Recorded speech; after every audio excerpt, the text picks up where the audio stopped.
Fala galera do YouTube, beleza? Aqui quem fala é Eric Patrick, dono do canal Cliofagia. Mais um videozinho aqui pro canal. Para quem não me conhece, atualmente eu faço mestrado em História Política e tenho gravado esses vídeos para poder me ajudar aí a me comunicar melhor e desenvolver aí a comunicação ao longo desse trajeto. No vídeo de hoje eu venho apresentar para vocês um livro do autor Rob Bowles, A História das Emoções, né? Mas não falarei isso do livro inteiro, falarei do capítulo 4, onde ele fala sobre poder, política e violência, né? História das Emoções é um tema que tem me ocupado bastante, me interessa muito. Inclusive, entrei em contato com a História das Emoções durante o mestrado. E, bom, vamos começar. Bom, primeiramente, né, falando do autor, né, o Rob Bowles, ele é doutor pela Universidade de York, no Canadá. Atualmente, ele é pesquisador parceiro sênior do Centro Finlandês de Excelência em História das Experiências, na Finlândia, e também na Universidade de Tampere, que também é na Finlândia. Ele também é professor associado na Universidade de McGill, no Canadá. Bom, entre as suas principais obras destacam-se A Ciência da Simpatia, Moralidade e Evolução e a Civilização Vitoriana, de 2016. A História das Emoções, que é o livro aqui analisado, escrito e publicado em 2018. E A História das Sensações, publicado em 2019. As obras dele não têm traduzidas aqui no Brasil. Tudo em inglês. E eu tive que, né, traduzir ela ao longo desse trajeto de estudo. E, bom, vamos começar, né? Vou tentar explicar aqui. Bom, primeiramente, né? A dualidade entre razão e emoção.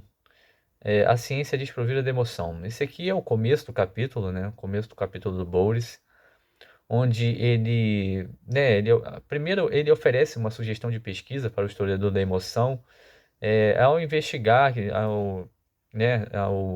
ao indicar a esse pesquisador, estudar sobre quando a dualidade entre razão e emoção começou a cair, né? Por muito tempo se acreditou que razão e emoção agissem em nossas mentes de forma separada e totalmente destacada, mas recentemente essa tendência tem caído, principalmente nos estudos em relação à psicologia, né? Nos estudos da área de psicologia, essa dualidade destacada, totalmente separada entre razão e emoção, começou a se desfazer. E aí, né, ele também põe um questionamento em relação à prática da ciência, né, que alega ser a arena da razão por excelência. Ele coloca em questão isso, citando o livro do Peter Garrison e da Lorraine Deston, chamado Objectivity, né, que seria objetividade em inglês. E aí ele sustenta, né, através dos autores, que a ciência também é marcada, né, é realizada por práticas afetivas de seus pesquisadores e seus executores. Então, é, mesmo alegando, né, e mesmo tentando de se desprover de valores morais ou quaisquer sentimentos para poder não alterar os resultados científicos, a ciência tem sim um componente emocional que a realiza, que tem uma participação nas suas realizações. É, então, o Paulus ele acredita que a ciência também é marcada por essa prática emocional em que permeia-se, né, todos os nossos atos, e que agora está sendo reconhecida mesmo no agir mais racionalmente pensado atualmente. Bom, uma estrutura de poder também envolve as emoções. Somos livres quando estamos sozinhos? Bom, nessa fase do capítulo, né, o Bowles ele fala que as emoções elas são prescritas pelos poderosos, ou seja, as emoções também são delimitadas por uma estrutura de poder, né? Emoções que podem ser sentidas em determinados ambientes, emoções que podem ser sentidas em ambientes privados, na esfera pública, toda essa estrutura, né, toda essa delimitação também é delimitada por uma estrutura de poder, né? É instalado, então, um regime emocional. É, e para isso também, né, ele exemplifica o estudo do Norbert Elias, né, a Sociedade de Corte, onde ele estudou é, o agir dos aristocratas no antigo regime, né, e, e conclui que o agir, né, o agir, ele é muito condicionado pelas práticas sociais, né, mas o sentir, no caso, né, o sentir, ele é muito condicionado pelas práticas sociais.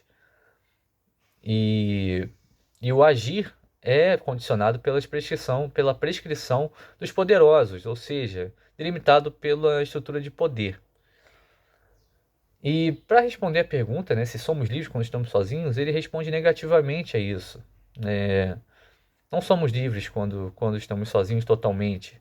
A gente até pode manifestar certas emoções que são transgressivas em relação ao regime emocional imposto pela estrutura de poder, mas não nos desprendemos totalmente do contexto quando estamos sozinhos, né?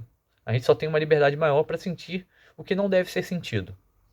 Seria assim, em outras palavras. A história das emoções, investigando atos realizados e reconstruindo o que foi perdido, né? E aqui o Bowles ele fala, né, sobre. Bom, e aí nesse trecho o Bowles fala, né, sobre as emoções perdidas, né, que podem ser reconstruídas a partir da história das emoções, né? Mas ele inicia essa fase do capítulo falando sobre um livro de William Raleigh, chamado Navigation of Feeling, onde ele nota que o Raleigh ele conclui que o sofrimento emocional ele pode mudar o regime político e emocional, inaugurar novas economias de sentimentos, né? Ou seja, o que seria isso, né? Um período de intenso sofrimento emocional, seja por motivos materiais ou quaisquer que sejam, ele pode impedir, né, as condições a mudar o regime político e, com isso, também inaugurar novas formas de sentir, né, de acordo com a interpretação do William Raleigh acerca dos períodos históricos. A história das emoções ela pode, né, se debruçar, né, nas emoções perdidas e na coisa substituída, ou seja, a história das emoções ela não foca só na mudança e no que vem a se tornar, no caso, por exemplo, um novo regime político. Ele não só foca nesse novo regime político, mas também no velho regime político, né, o que foi a coisa substituída, no caso, né, e também tem esse poder de reconstrução das emoções que foram perdidas em determinado período histórico, né, emoções que foram sentidas e que determinaram muitas das coisas que aqueles homens fizeram, aquelas pessoas fizeram naquele tempo. Então, a história das emoções também tem essa valência. E aí, né, a história das emoções, as emoções perdidas, ela tem um poder de explicação duplo, né, porque ela pode tanto nos indicar qual foi o pano de fundo, né, o background das práticas históricas, né, o pano de fundo emocional, no caso, como viviam as pessoas, como sentiam aquelas pessoas em que a mudança, em que o período histórico e o objeto está sendo estudado. E também serve, né, para elucidar-nos sobre a prescrição emocional, como a prescrição emocional ela funciona, né, em determinado período histórico, como ela está funcionando, e aí, através dessa alteração, a gente conseguir identificar como essa prescrição emocional, né, que é uma estrutura é delimitado por uma estrutura de poder, né, as emoções que podem ser sentidas ou não é delimitado por uma estrutura de poder, a gente pode ter uma luz em relação a essas emoções que eram possibilitadas em um determinado período, mas que não foram em outro. Então, esse também é o poder de reconstrução das emoções perdidas. Bom, a história de gênero é uma história de poder, caracterização histórico-emocional do feminino. E aqui o Bowles ele já entra, né, na seara das divisões entre mulheres e homens, que foram delimitadas por agentes masculinos do poder, né? E aí ele faz uma sugestão, né, de pesquisa, né? Em qual medida, né, conceitos fundados no caráter biológico e emocional agiram em desfavor das mulheres, né? Ao longo da história, né, por portar, né, agentes masculinos do poder, né, pelos homens, o patriarcado a ter assumido o poder formal, relegou-se as mulheres, né, muito por suas características biológicas, né, sua característica mais emocional, né, porque se identificava poder com razão. E as mulheres, como eram mais emocionais, e as emoções eram ligadas como é que eu posso dizer? As emoções eram ligadas, eram vistas mais, com mais desfavor, né? Visto com mais repulsa, se é que podemos dizer assim. Isso acabou atuando em desfavor das mulheres e também as excluíram, por exemplo, da esfera pública, né? A mulher, ela acabou sendo relegada à esfera privada, ao ambiente privado, ao cuidado da casa, enquanto os homens tinham esse poder da razão, e a razão é que deveria prevalecer na esfera pública. E como teve essa identificação da mulher em relação à sua emocionalidade, e isso era visto com muita repulsa pelos agentes masculinos no poder, as mulheres acabaram relegadas no comando da sociedade e na estrutura de poder, consequentemente. Bom, uma crítica à historiografia masculinizada. Bom, nessa parte o Bowles ele fala, né, sobre é, ele critica a historiografia, né, o registro histórico, que mesmo que implicitamente acabou identificando o masculino ao poder e o poder à razão, né?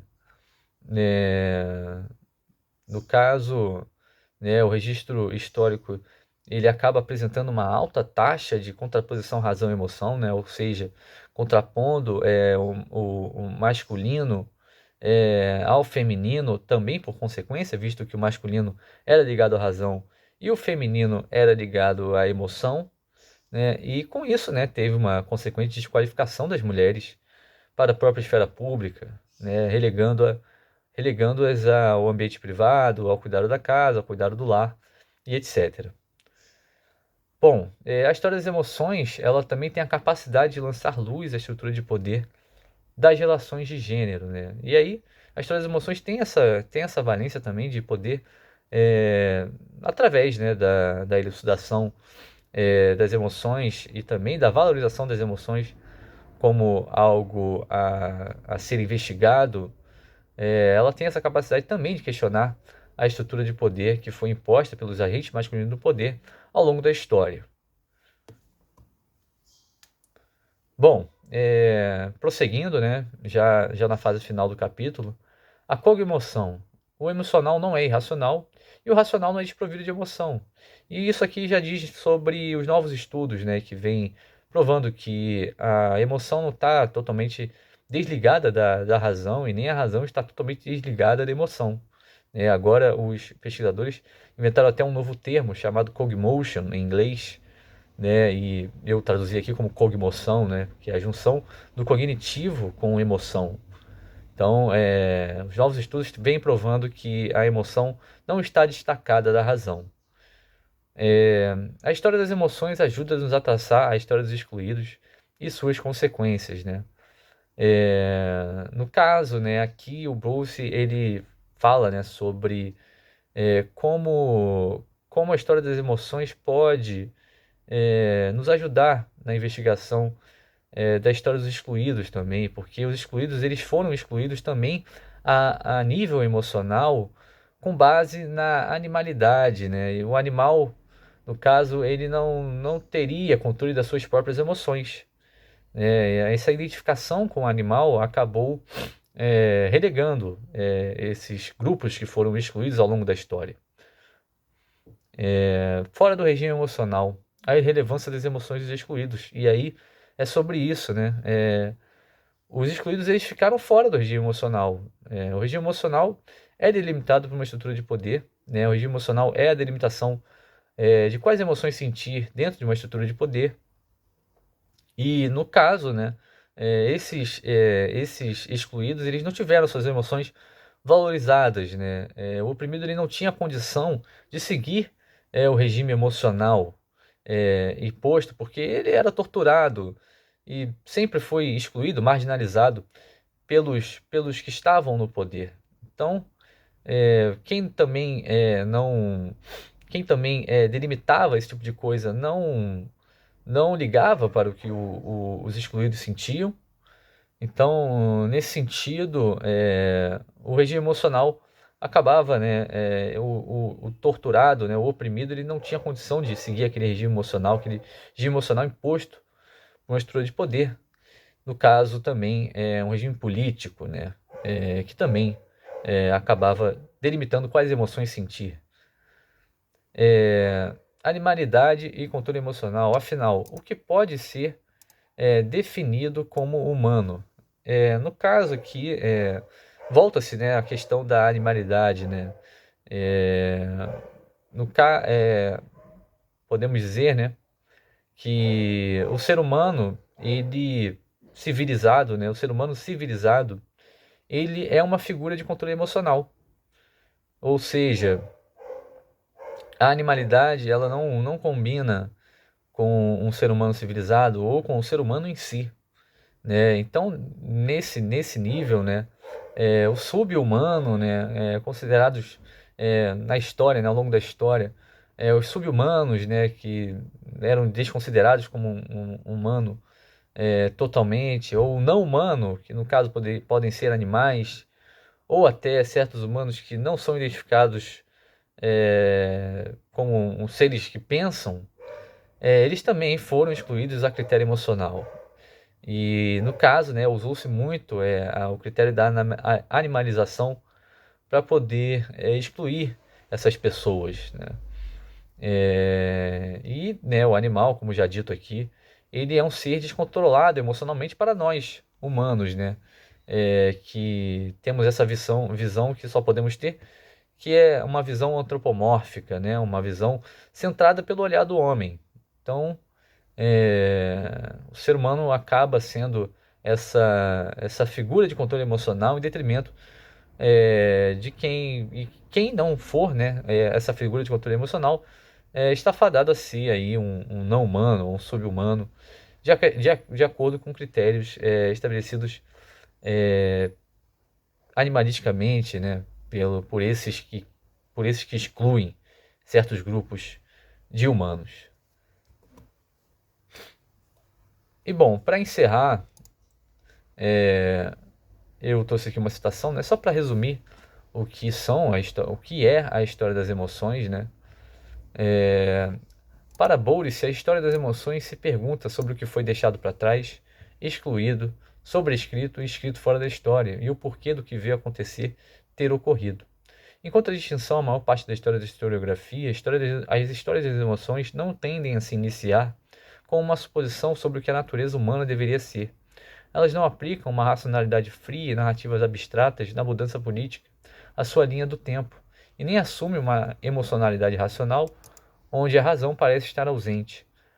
Em suma, essas histórias não assumem conhecer ou entender os atores em análise nos nossos termos. Sua suposição direcionadora é que uma compreensão do passado é derivada de uma reconstrução dos caminhos os quais os atores deste passado experienciaram e entenderam seus próprios tempos.